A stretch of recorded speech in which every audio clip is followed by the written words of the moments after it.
জাতীয়তাবাদী দল, অসাম্প্রদায়িক দল সমস্ত ধর্মকে সম্মান করে। শহীদ প্রেসিডেন্ট জিয়াউর রহমান সব সময় সব ধর্মের অধিকারে বিশ্বাসী ছিলেন এবং সব মতেও বিশ্বাসী ছিলেন। উনি বহুদলীয় গণতন্ত্রের প্রবক্তা বলা হয়।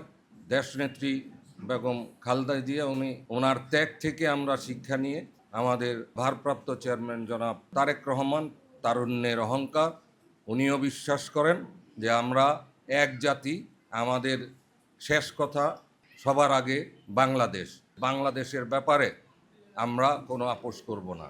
খ্রিস্টান সম্প্রদায়ের ভাই বোনেরা এখানে উপস্থিত আছেন। প্রথমে আমি তাদেরকে কৃতজ্ঞতা জানাই যে আপনাদের এই বিশেষ দিনে আমাকে নিমন্ত্রণ করে এখানে সম্মান দেওয়ার জন্য। আমাদের যে অতীত ইতিহাস, শত শত বৎসরের হিন্দু, বৌদ্ধ, খ্রিস্টান, মুসলমানরা আমরা নারায়ণগঞ্জের যে সম্প্রীতি, এটা যুগে যুগে যুগে যুগে এটার সৌন্দর্য বৃদ্ধি হয়েছে। আমরা আপনাদেরই ভাই, আপনাদেরই সন্তান। এই যে আমাদের সম্পর্ক, এই সম্পর্ক যাতে আরও দৃঢ় হয়, আমরা একে অপরের সমস্যাগুলিকে নিজের মনে করব। যেই সমস্যাটা, আপনি যেই সমস্যাটা ভুগছেন, এটা আসলে আমার নিজের সমস্যা। এই নিজের সমস্যা মনে করে আমাদেরকে এগিয়ে যেতে হবে।